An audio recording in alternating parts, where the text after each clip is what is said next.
তো বন্ধুরা দেখো, এখানে আমাদের বাড়িতে একজন ঘুরতে এসেছে, এসে বলছে আমি ডিমের ভুজিয়া বানিয়ে খাবো। তো দেখো, ডিমের ভুজিয়া বানাতে গিয়ে প্রথমে কড়া বসিয়ে দিয়েছে, তেল গরম হয়ে গেছে, এবার পেঁয়াজটাকে দিয়ে দিয়েছে। পেঁয়াজটা ভালো করে ভেজে নিচ্ছে। দেখো, এবারে আমাকে বলছে আমার না ভয় করছে, তুমি একটু ডিম দুটো ফাটিয়ে দেবে। তো চলো আমি ডিম দুটো ফাটিয়ে দিচ্ছি। দেখো, প্রথমে একটা ফাটিয়ে নিয়েছি, তারপর আর একটা ফাটিয়ে নিলাম, নিয়ে এবার ভালো করে নাড়ছি। দেখো, তো এবারে ও বললো কি আমাকে দাও, আমি নাড়বো। তো আমি ওকে দিয়ে দিয়েছি, এবার ও ভালো করে নাড়ছে। দেখো, তো চলো ও যতক্ষণ নাড়ছে ততক্ষণ আমি ভিডিওর এন্ট্রিটা দিয়ে দিই। তো সবাইকে জানাই আন্তরিক শুভেচ্ছা, অনেক অনেক ভালোবাসা আমার ভিডিও দেখার জন্য বা ব্লগ দেখার জন্য।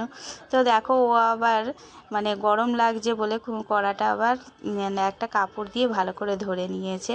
তো ধরে নিয়ে দেখতে পাচ্ছ ভালো করে নাড়িয়ে নিল, নিয়ে এবার নুন দিচ্ছে। প্রথমে নুনটা ভালো দিয়েছে, তারপরে নুনটা হাত থেকে পড়ে গেছে, আবার নুন দিল। দিয়ে দেখো, টমেটো ছিল, টমেটো দিয়ে দিল। তো এবার টমেটোটা দিয়ে এবার দেখো ভালো করে নাড়ছে।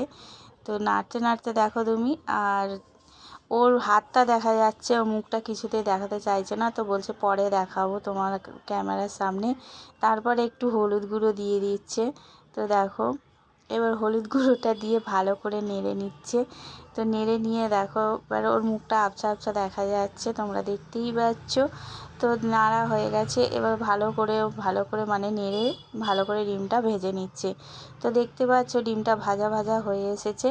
তো এবারে ডিমটা যেই ভাজা ভাজা হয়ে এসেছে, এবার আমাকে বলছে দেখো তো ডিমটা ভাজা হয়ে গেছে কিনা। তো আমি বললাম হ্যাঁ হয়ে গেছে। তো কড়াটা না একটু স্লিপ করছিল, তাই জন্য ও সাঁড়াশি দিয়ে আবার কড়াটাকে ধরেছে। তো ডিমটা ভাজা হয়ে গেছে, একটা বাটিতে করে ও নামিয়ে নিচ্ছে। প্রথমে আমি ওকে দেখিয়ে দিলাম, তারপরে ও একা একা করে নিয়েছে। তো দেখো, ডিমটা ভাজা হয়ে যাবার পর আবার গ্যাসটাকে ও ধরিয়ে নিয়েছে। ধরিয়ে নিয়ে দেখো মিডিয়াম করে নিচ্ছে, নিয়ে একটা চাটু বসিয়ে নিয়েছে। দিয়ে এবার চাটুটাকে ভালো করে একটা ন্যাকড়া দিয়ে ভালো করে মুছে নিচ্ছে। নিয়ে এবার রুটিটাকে ভেজে নিচ্ছে। দেখো, মানে রুটিটাকে সেঁকে নিচ্ছে।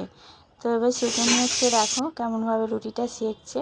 তা তোমরা সবাই বলবে কেমন হয়েছে, নতুন নতুন করছে তো। তো দেখো, রুটিটাও ভাজা হয়ে গেছে, মানে সেঁকা হয়ে গেছে। ও এবার চলে এসেছে রুটিটা একদম মানে ব্রেকফাস্ট করতে, প্রথম প্রথম করেছে তো। তা ডিমের ভুজিয়া আর পাউরুটি। তো তোমরা সবাই বলবে লাইক কমেন্ট করে যে কেমন হয়েছে ওর ব্লগটা আর কেমন হয়েছে রান্নাটা। তো চলো বাই বন্ধুরা।